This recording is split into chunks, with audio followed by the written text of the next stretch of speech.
41 minutes, not 4 minutes, not 14 minutes. 41 minutes of documented time-stamped presence inside the home of an 84-year-old woman in the Catalina foothills of Tucson, Arizona.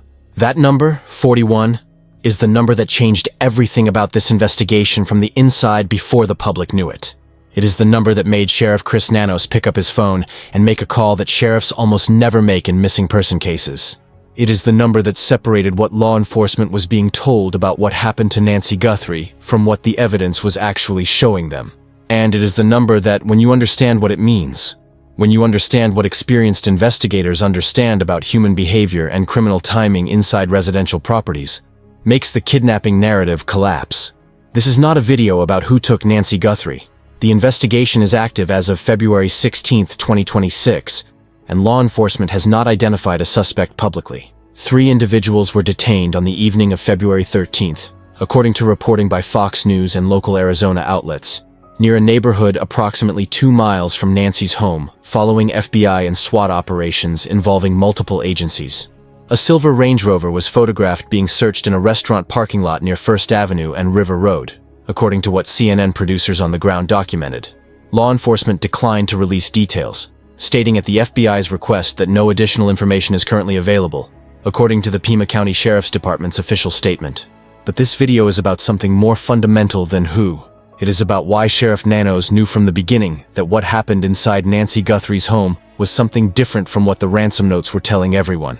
It is about 41 minutes, essential medication left on a kitchen counter, security cameras that failed in ways that suggested prior knowledge, ransom communications that violated every behavioral pattern of professional abduction for financial gain, and DNA found at the property that does not belong to Nancy or anyone close to her.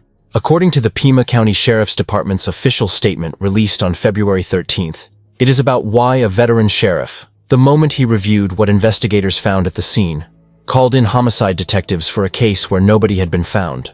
When law enforcement abandons standard procedure that early, it means the evidence is already moving in a direction that no one wants to follow.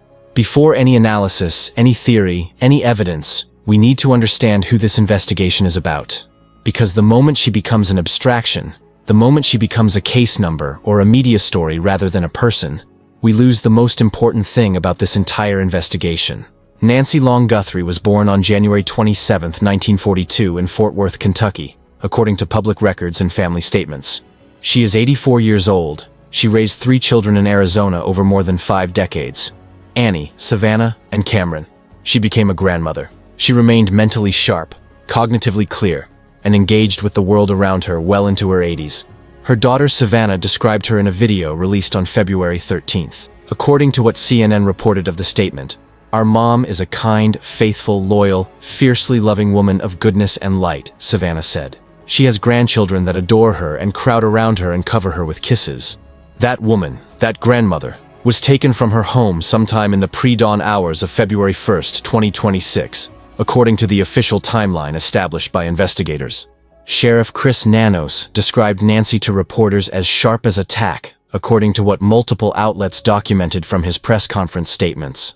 She had no cognitive impairment, no dementia, no conditions that would cause confusion or disorientation. She was physically limited with mobility concerns that law enforcement acknowledged publicly.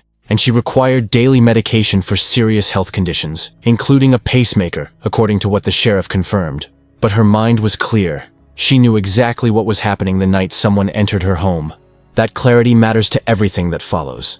Because what happened to Nancy Guthrie was not the random targeting of a vulnerable elderly woman by criminals who happened upon an opportunity.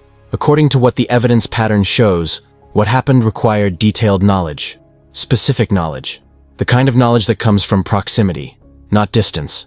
The number is in the digital record. 41 minutes of documented presence inside Nancy Guthrie's home, according to what investigators established through digital timestamps and electronic evidence reviewed during the investigation. To understand why that number matters, you need to understand what experienced law enforcement knows about criminal behavior during residential intrusions, not what criminals say about it afterward, what the behavioral record of thousands of cases actually shows. Time is the absolute enemy of criminal success inside a residence. Every additional minute spent inside a target location exponentially increases the risk of discovery, increases the probability of witness identification, increases the chance of something unexpected happening that forces an improvised response. This is not theory. This is documented behavioral reality that former homicide detective Ted Williams described in public media appearances with the authority of decades investigating violent crime in Washington, D.C. According to his media statements, professional criminals understand it intuitively. They build their operations around minimizing time inside target locations. Professional burglars operate with what specialists describe as militaristic precision. Entry, target acquisition, exit.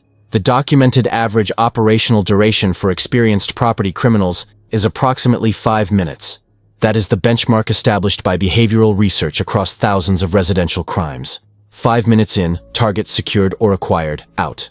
10 minutes suggests either inexperience or prior knowledge of a high-value specific target that justifies extended search. 15 minutes indicates serious risk tolerance or desperation that experienced criminals avoid. 20 minutes inside, a residence begins to approach the behavioral territory associated with something beyond property crime, something personal, something that requires time because the objective itself demands it. 30 minutes suggests comfort level that comes only from one of two sources: detailed advanced knowledge of the location and its patterns, or complete disregard for consequences that comes from a specific type of psychological profile. 41 minutes is something categorically different. 41 minutes of confident documented presence represents operational familiarity that strangers cannot possess through brief observation or casual surveillance.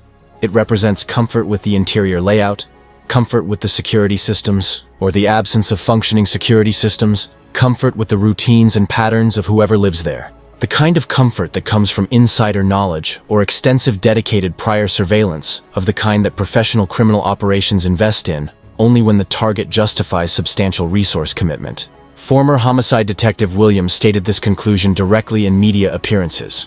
According to what outlets reported of his analysis, 41 minutes inside a residence indicates that the individuals involved possessed detailed knowledge of the property. They understood its layout. They felt comfortable with the security situation. They operated with confidence that should not exist among strangers encountering a residential target for the first time. Think about what that means specifically for this case. Someone spent 41 minutes in the home of an 84-year-old woman with limited mobility, in the complete darkness of pre-dawn hours, without triggering any response that would have forced early departure, without creating any commotion that reached neighbors, with enough time and enough comfort to conduct whatever activity their presence there required. That is not the behavior of a stranger who identified Nancy Guthrie as an opportunistic target. That is the behavior of someone who knew this home, who had been there before in some capacity, under some circumstances, who understood exactly what to do and how much time they had to do it.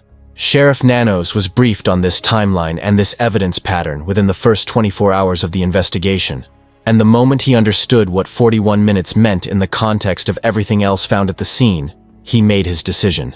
Before we examine every piece of evidence that led Sheriff Nanos to that conclusion, make sure to subscribe and hit that notification bell right now. Here at the Investigation Room, we do not speculate. We examine the documented evidence, the confirmed official statements, and the investigative patterns that experienced law enforcement recognizes, even when the public hasn't yet caught up with what the evidence is actually showing.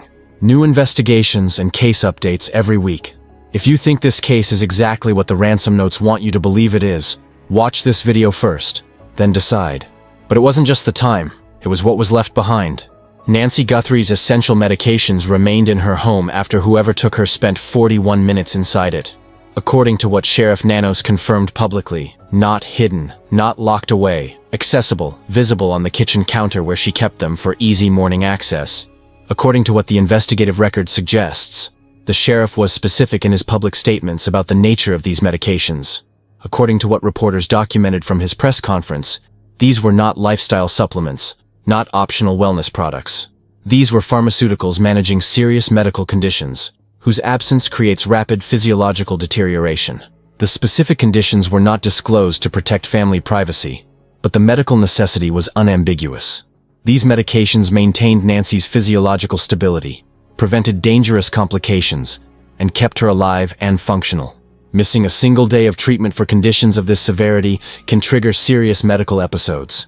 According to what the sheriff indicated in his public statements, missing multiple days creates cascading health crises that threaten survival regardless of any other circumstances. Now consider what professional kidnapping for financial gain requires. Not as theory, as documented operational necessity established through decades of criminal cases investigated by law enforcement around the world. Victims must be kept alive, reasonably healthy, manageable until ransom collection is complete. Dead victims cannot be exchanged for money. Critically ill victims become operational liabilities rather than assets. They require emergency medical intervention that creates exposure. They become unpredictable. They complicate negotiation timelines. They force decisions that experienced kidnappers plan meticulously to avoid. Essential medication keeps victims stable. It prevents the medical emergencies that could force premature contact with hospitals or emergency services. It maintains the operational timeline that ransom negotiation requires.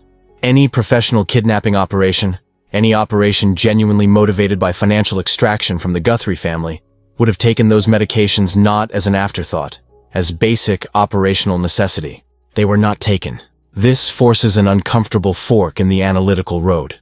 Either whoever spent 41 minutes in Nancy's home did not understand the medical necessity of those medications, despite spending enough time there to see them and to conduct whatever else they were doing, or they understood the medical necessity, and the medications were left behind deliberately. The first possibility requires explaining how someone with enough insider knowledge to spend 41 comfortable minutes in the residence failed to understand a basic aspect of the person they were supposedly taking. The second possibility points towards something that investigators consider extremely carefully. A medical situation that may not have required medication maintenance because the timeline of the operation did not extend to where that maintenance would become relevant. Former homicide detective Williams, in his public media analysis of this case, identified the medication abandonment as one of the details that most profoundly challenged the kidnapping narrative, according to what outlets reported of his statements. His assessment was direct. This detail, combined with the 41-minute timeline and the security system evidence, pointed toward planned, deliberate operation that did not include keeping Nancy alive long enough for successful ransom collection to be relevant. Sheriff Nanos heard this analysis from his own investigators, and it confirmed the professional judgment that was already forming based on what the 41 minutes alone told him. Then investigators looked at the cameras.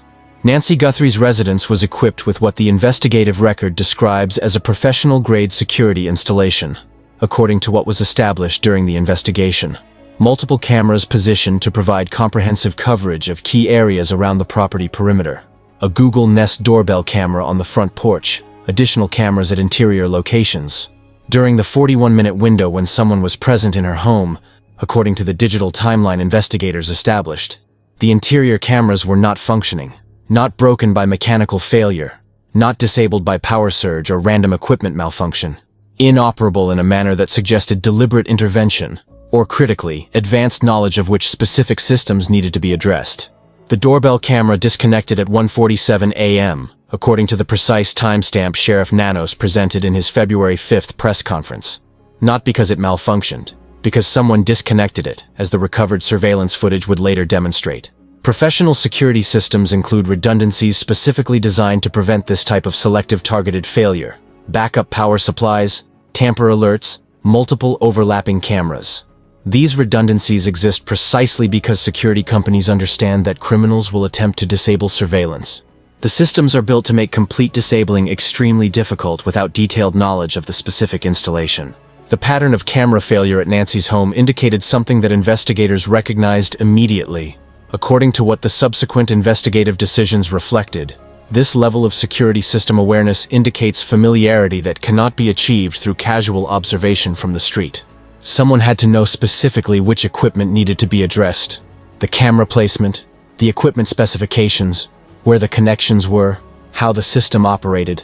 That knowledge comes from one of two sources according to the investigative analysis that specialists have shared publicly in the context of this case. Direct personal experience inside the residence or detailed information provided by someone who possessed that personal experience.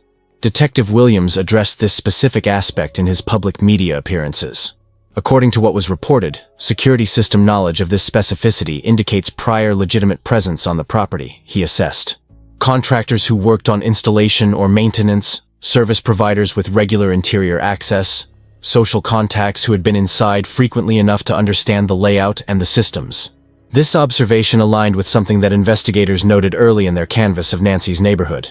According to what reporting from the scene documented, A neighbor specifically commented to investigators that Nancy's roof appeared recently and unusually well maintained, clean, and kept compared to neighboring properties that had accumulated typical seasonal weathering. This observation suggested recent contractor activity, work that would have given a professional legitimate reasons to spend extended time on and around the property, opportunities to observe security installations, multiple return visits that would build familiarity with patterns, routines, and vulnerabilities. Service professionals possess exactly the insider knowledge that the evidence pattern in this case required. They understand property layouts because they work within them. They observe security equipment because they navigate around it. They develop familiarity with residents' schedules because they coordinate their work around them. They have reasons to be there that no one questions. The timing of Nancy's disappearance added another dimension to this analysis that investigators could not ignore. Nancy Guthrie was taken on the exact weekend that Savannah Guthrie was scheduled to travel internationally for NBC's coverage of the 2026 Winter Olympics.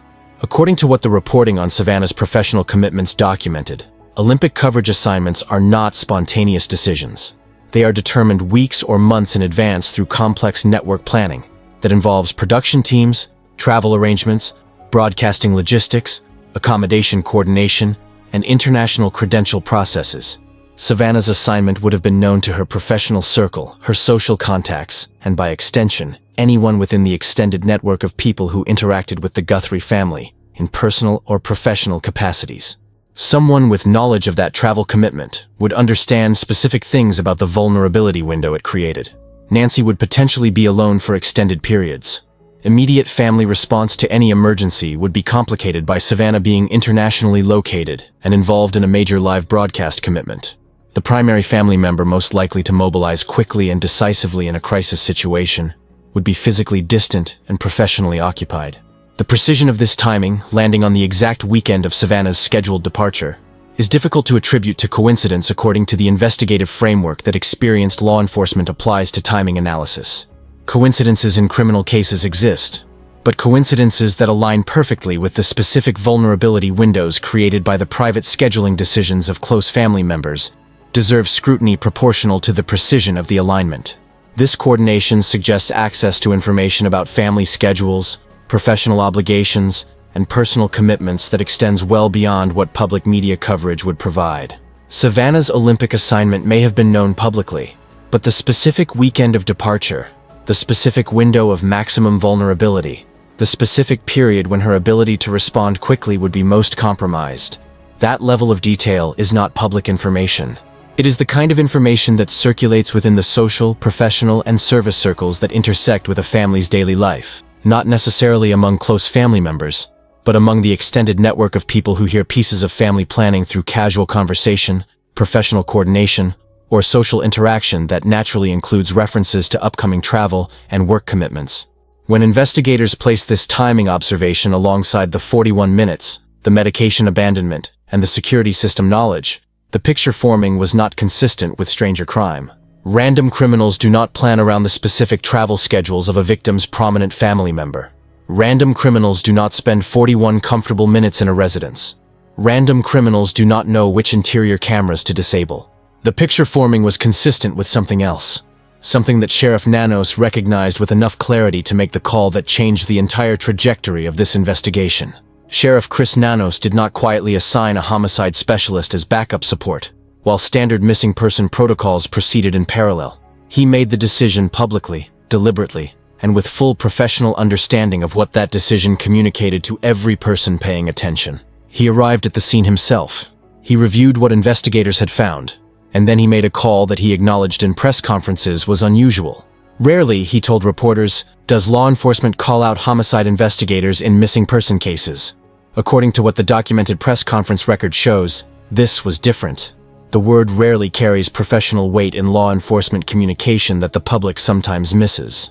When a veteran sheriff tells reporters that a specific decision represents a departure from normal procedure, he is not making a casual observation. He is telling everyone who understands how these decisions are made that the evidence he reviewed warranted exceptional response based on what it was indicating about possible outcomes. His public statement was more direct than most law enforcement executives allow themselves to be in active investigations. There is something that is not right here, Nanos told reporters, according to what the documented record of his press conferences shows. That statement, delivered publicly by the county's top law enforcement official in an active case, represents professional acknowledgement that evidence was actively contradicting the surface narrative. Experienced sheriffs do not make such statements casually. Professional reputation in law enforcement depends on accurate assessment of evidence and appropriate allocation of resources. When a seasoned executive publicly states that something is not right in a case that officially remains a kidnapping investigation, it reflects evidentiary foundation that creates professional obligation to say it. What did that foundation consist of? The 41 minutes. The medications left behind? The security systems compromised with insider knowledge? The timing that coincided precisely with family travel commitments? And something else that the public would not learn for nearly 2 weeks. DNA. On February 13, 2026, according to the official statement released by the Pima County Sheriff's Department, investigators confirmed that DNA collected from Nancy Guthrie's property does not belong to Nancy Guthrie or to people who had close contact with her. According to the specific language of the official release, DNA other than Nancy Guthrie's and those in close contact to her has been collected from the property, the statement read. According to multiple outlets that reported the release verbatim, investigators are working to identify who it belongs to. We are not disclosing where that DNA was located. That final sentence, the deliberate withholding of the location where unknown DNA was found inside the property, is itself informative. Investigators do not withhold the location of evidence from public disclosure unless the location carries investigative significance that could compromise ongoing work, tip off suspects, or contaminate the analytical process of identification. Unknown DNA inside a crime scene from someone not Nancy and not among those with legitimate regular access to the property, collected and submitted for identification. This is the category of evidence that when it returns a match through the FBI's combined DNA index system, can transform an investigation from theory to certainty in the span of a laboratory result. The decision to involve homicide investigators from the beginning ensured that all DNA evidence was collected with the chain of custody standards that criminal prosecution requires. Nothing was contaminated. Nothing was mishandled. Every sample was documented according to protocols designed to survive rigorous legal challenge. Against everything the evidence inside Nancy's home was telling investigators, the ransom communications arrived, and investigators who have spent careers studying professional kidnapping operations recognized something immediately when they reviewed what was being sent. These communications did not fit the behavioral pattern of real abduction for financial gain, not in small ways. In fundamental ways that experienced investigators who have studied professional ransom operations across decades recognize as categorical departures from how these crimes actually operate. Professional kidnapping for financial gain follows consistent operational patterns that have remained stable across different criminal organizations, geographic regions, and decades of law enforcement investigation. These patterns are not arbitrary stylistic preferences. They are operational necessities that reflect the logical requirements of successfully extracting money from a family while managing law enforcement pressure. Communication must be consistent, frequent enough to maintain family urgency and compliance, structured enough to move toward collection, specific enough to provide a payment pathway. Professional kidnappers communicate on schedules that balance the need to keep family pressure high against the risk of law enforcement interception and tracing. Proof of life is not optional. It is the fundamental transaction of legitimate ransom negotiation. The family provides money. The criminals provide the victim. For that transaction to proceed, the family must have ongoing evidence that the victim is alive and that payment will result in return. Without credible, verifiable, regular proof of life, a family's willingness to pay deteriorates rapidly. Experienced kidnappers provide proof of life because their entire operation depends on it. Deadlines serve specific purposes in professional ransom operations. They create payment urgency. They compress the decision timeline in ways that make rational resistance more difficult. But they are not meant to pass without consequence. Deadlines that pass without follow-through communicate operational weakness and reduce family compliance with future demands. The Nancy Guthrie ransom communications from the beginning violated all of these patterns. Multiple deadlines passed without credible follow-through or rescheduling. According to what the documented timeline of communications shows, a $6 million Bitcoin demand with a 5 p.m. Thursday deadline arrived at K-Gun TV, according to their report, and a second deadline for the following Monday. Both passed according to what the timeline documents without the consequences or continued negotiation pressure that professional kidnapping operations maintain. Communication became erratic rather than systematic. inconsistent rather than structured. The family was receiving messages, then gaps, then messages from sources whose authenticity couldn't be verified, according to what the reporting around the communications documented. Most critically, no acceptable proof of life was provided, according to what law enforcement sources told reporters covering the investigation.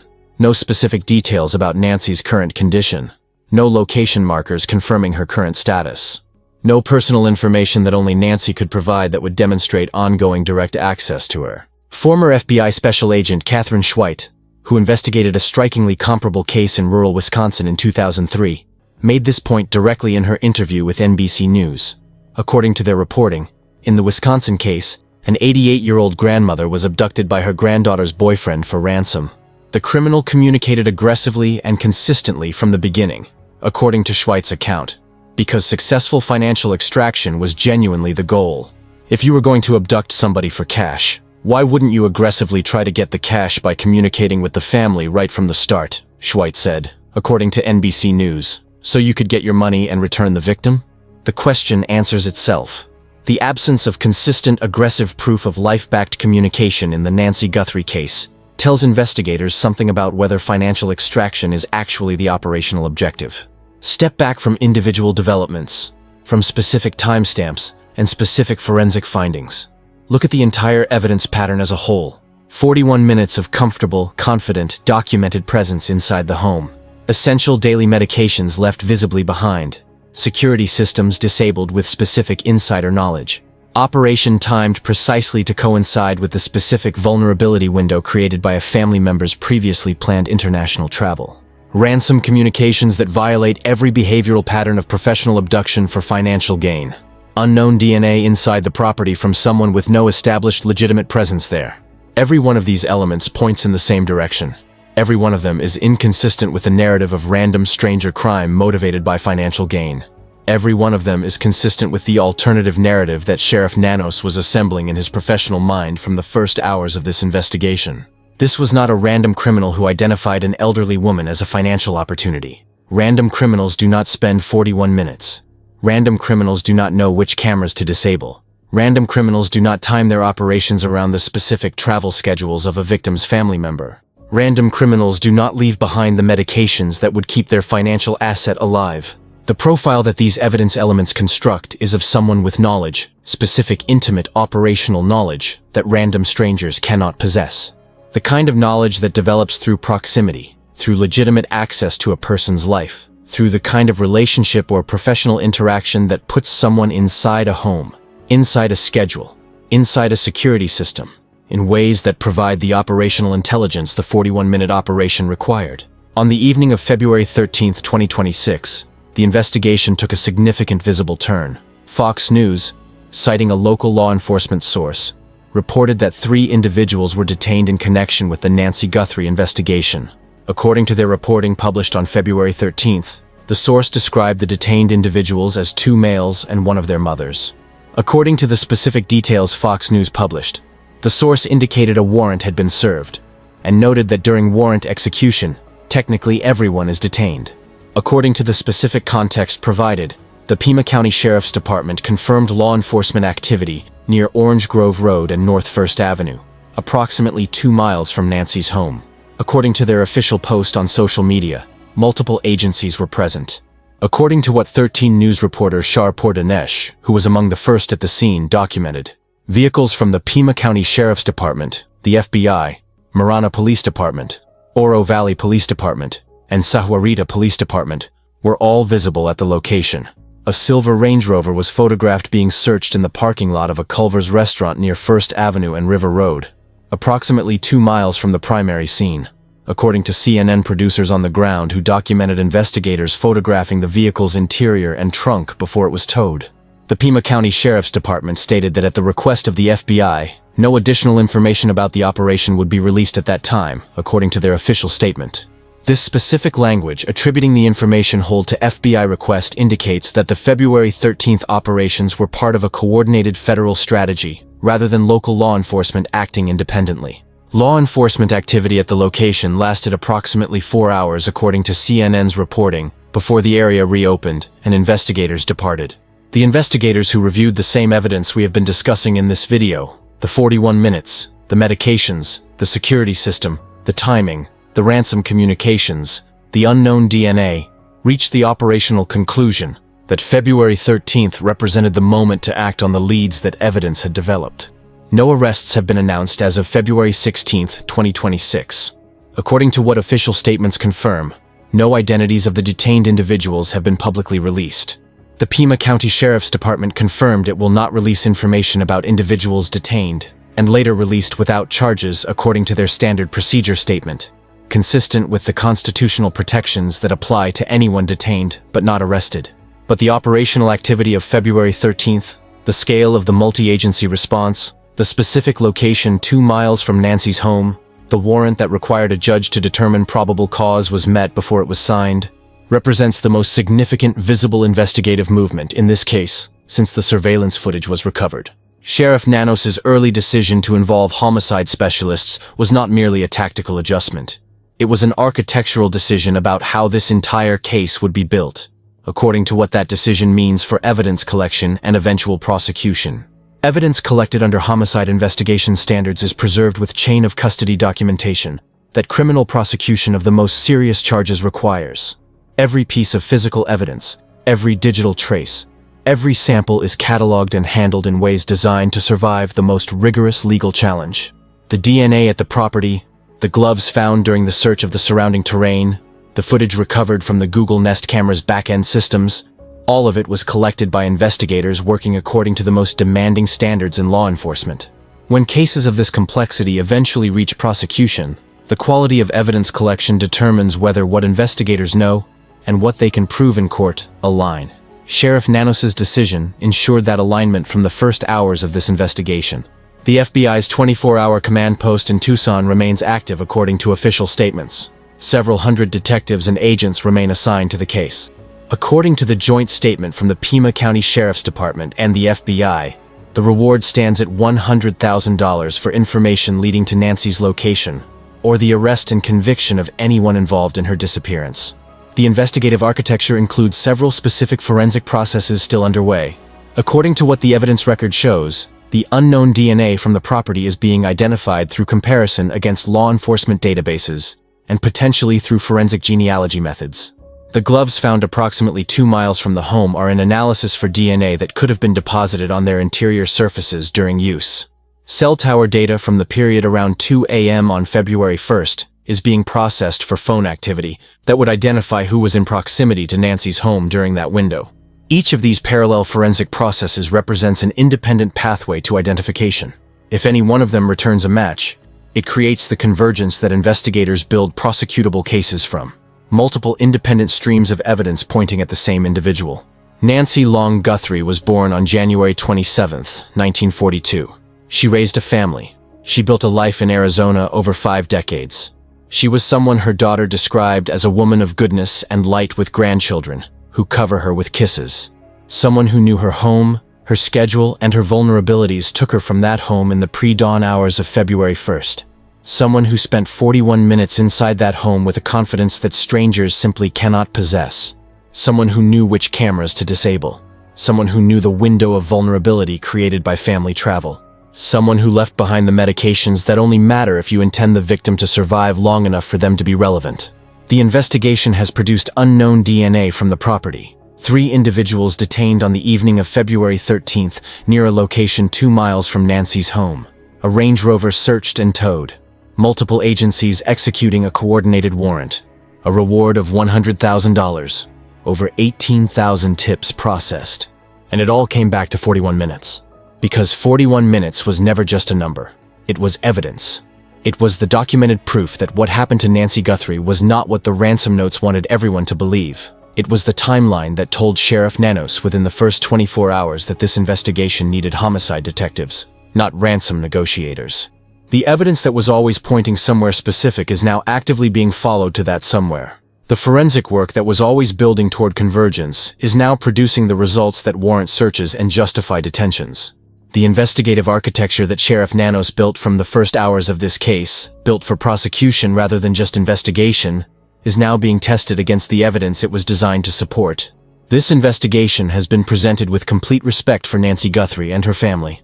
Every analysis presented here is grounded in official law enforcement statements, court documents, and verified reporting from national news organizations. The theories presented are working frameworks that investigators use to analyze evidence patterns, not conclusions about any specific individual's guilt. If this investigation moved you, subscribe to the Investigation Room. Hit that notification bell. We will continue to track this case as the forensic results come in, and as the investigation moves toward the resolution it is clearly building toward.